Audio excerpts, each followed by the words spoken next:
Welcome back inside the Now Morning Show. We're going to recap the first 100 days in office of the brand new government, and we're going to talk about the achievements and some of the challenges as well. This morning, let me welcome Executive Leadership Advisor Mwale Henry joining us via Zoom. Good morning to you, Mwale.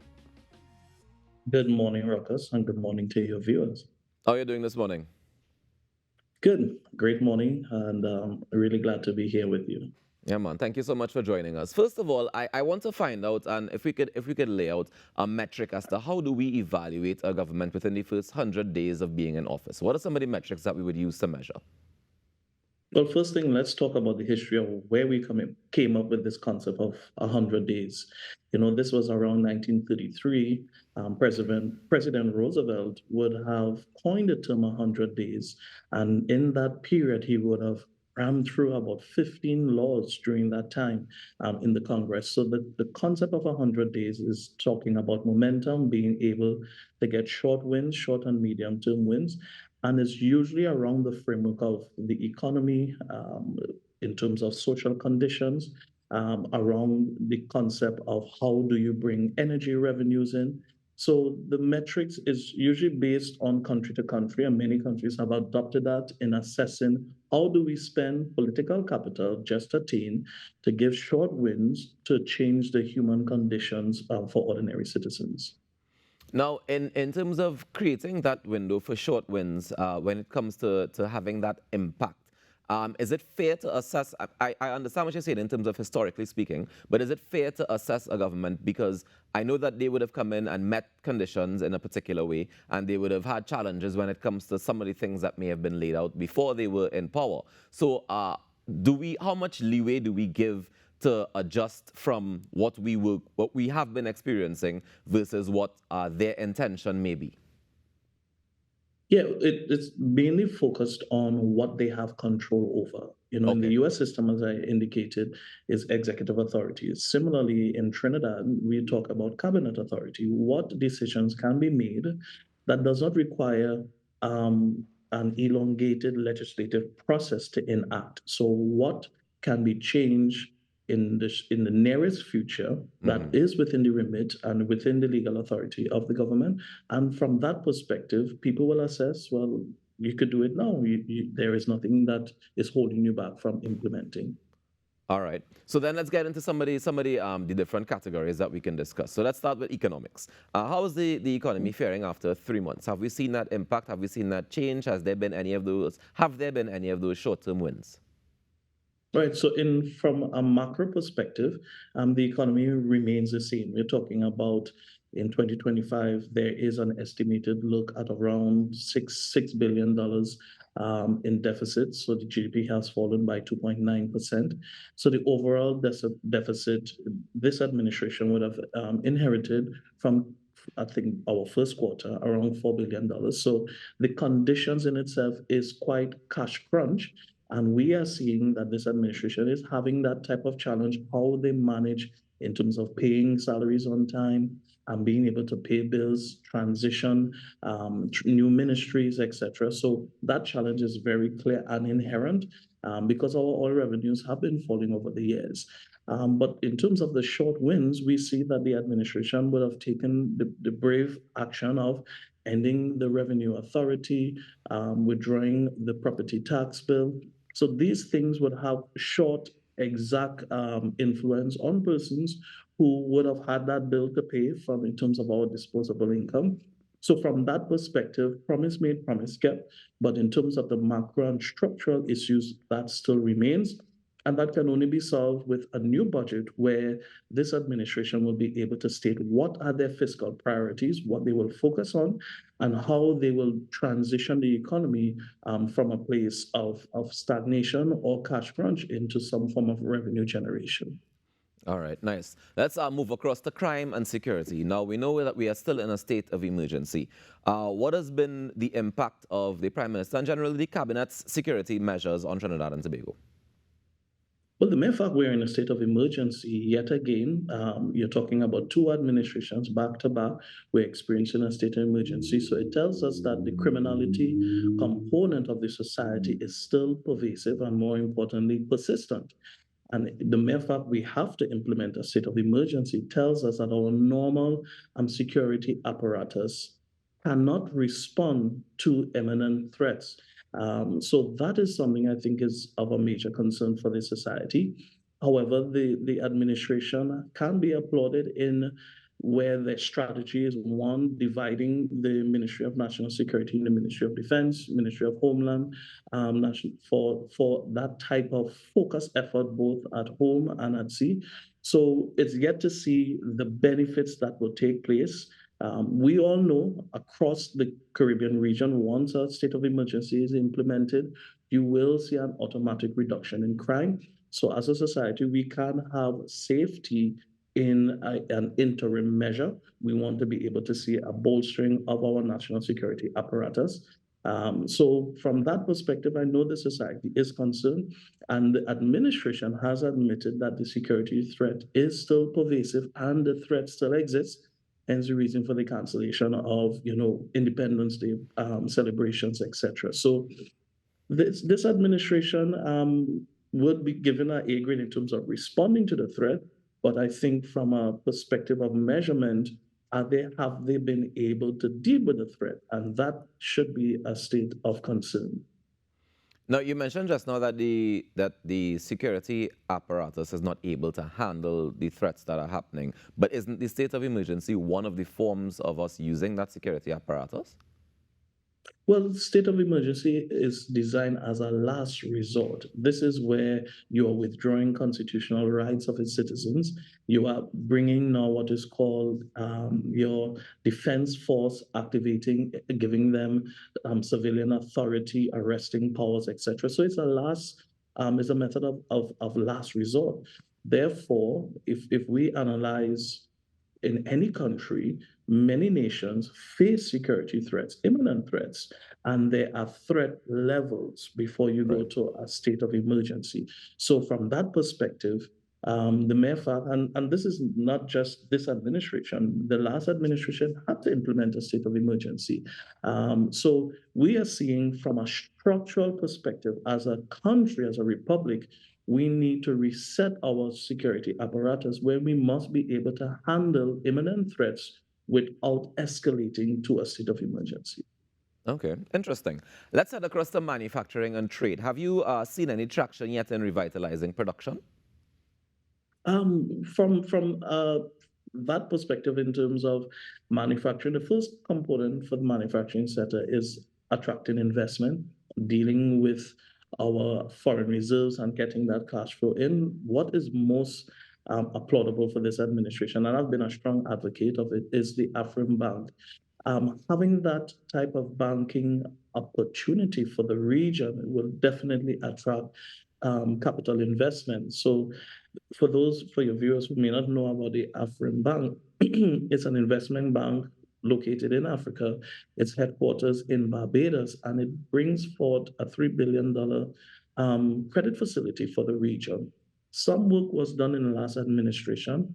The Honorable Prime Minister Kamala Persad-Bissessar recently had high-level talks with this loan facility. So for me, it's an exciting opportunity for the region and for our country, for the manufacturing sector.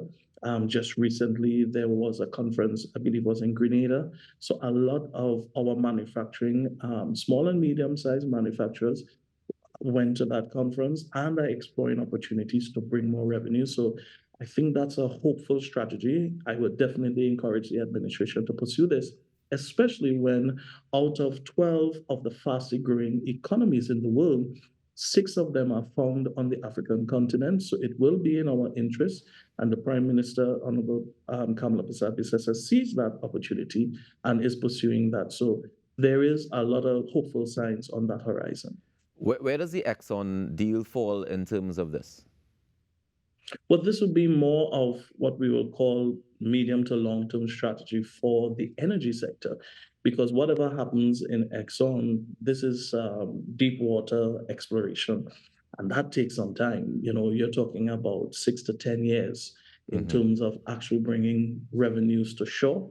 But it is a hopeful sign in terms of if you are doing a projection of what types of revenues and the macroeconomy of the society for the sector. So then, have we made any advances when it comes to energy security as yet? At this point, it's still a lot of the projects are still in what we would call incubator stage. We had some deals that were at an advanced stage. Global politics have placed those things on the back burner. Mm-hmm. The current Minister of Energy, Minister Rudal Munilal, he is vigorously pursuing, opportunities, be it in Suriname, Guyana, Grenada. I think he was recently in Grenada. So it's yet to be seen. What is most important is that this administration has to take radical action to move the economy in that direction to see some fruition. Many of these deals, once signed, there is still an incubator stage for the monetization of many of these fields. So it's yet to be seen. I know at first Guyana would have said, hey, whatever energy resources we are exploiting, it's going to be for Guyana's development and manufacturing sector. However, there has been a softening of that approach, and hopefully, with the overture of this prime minister, who's very much willing to support Guyana in the event of any conflict with Venezuela, may be within our favor to have some form of collaboration along in the energy sector. All right, so we've been discussing the different aspects of things that we can assess during the 100 days, right? But as I asked at the beginning, how much leeway do we give? That we call it sometimes, you call it the honeymoon period, where, you get a chance to kind of soak in and get accustomed to whatever systems and changes that need to be implemented. As far as this administration is concerned, are we still in the honeymoon phase, or are we out of that? Are we expanding the political capital? Where are we now? Well, from the time frame perspective, what this administration has not just inherited, but how they have chosen to, number one, select its priorities, restructuring existing programs, restructuring its cabinet, expanding its cabinet, implementing its present, campaign promises. One can say that the mere fact it takes cash to care, that this administration's honeymoon phase is quickly running out from this perspective. This administration will be given the space and the leeway in its transitionary phase. And come fiscal 2025-2026, the country will have a clearer picture of its spending priorities, its strategies, its fiscal policies, its revenue strategy to deal with salary and wages, the 10% promise. How do they prioritize current social programs, restructuring those programs, delivering goods and services, and expanding its investment base? That will be seen in this upcoming budget, where this administration is going to have the full leeway to reset the economy, reset its priorities, and begin the growth trajectory based on their strategic position. So, from that perspective, once that fiscal package has been announced, the wider society, the business sector, the ordinary man on the street will feel or see or experience this administration's unique economic blueprint and vision for Trinidad and Tobago. And from that perspective, that's where people will know if the honeymoon phase has expired or they have earned additional political capital. All right, very interesting. So basically, we hold and strain until we get the budget, and then we can figure out exactly the trajectory and the way forward, yeah? Precisely. Before we wrap, though, I just wanted to ask one more thing. You mentioned just now the support for Guyana and how that can impact us, of course, going forward. In terms of the response to CARICOM or the response to the U.S. Bringing troops into the Caribbean, that was a part of the response, right? The support for Guyana in case of any attack. The part of Correct. the response where there was no need to consult or talk to CARICOM at all, is that a concern that we should be having as a member of CARICOM? I would say yes, because the Honorable Prime Minister is also in CARICOM's quasi cabinet. She is in the chair for the regional security component. So one would have expected some form of dialogue. However, it is not, to be fair to the Prime Minister, it is not unknown for the Caribbean region and its territories or countries to take independent positions on shared similar regional issues. For instance, during the Cuban Missile Crisis, Jamaica had a separate position, Trinidad and Tobago had a separate position, and British Guyana at that time, now Guyana, had a separate position. Jamaica's position was a little more ameliorated towards the US because they had close ties. Trinidad, we had a neutral stance. We were a very young nation. Dr. Eric Williams, we were a couple days becoming an independent country. But British Guyana at that time, they had a much more vociferous anti-colonial, anti-capitalist position. So they were very anti-American in that sense and did not support incursions of the US in Cuba. So it is not the first time. So I would not, be too hard on the Prime Minister taking an independence or giving a more Trinidad-focused stance. My main concern is whatever position or vision that the Prime Minister has for this country as it relates to foreign policy. As a matter of fact, today she says that her foreign policy view is Trinidad and Tobago first. So having a Trinidad and Tobago first policy vision for TNT, we must examine if those decisions will benefit Trinidad and Tobago.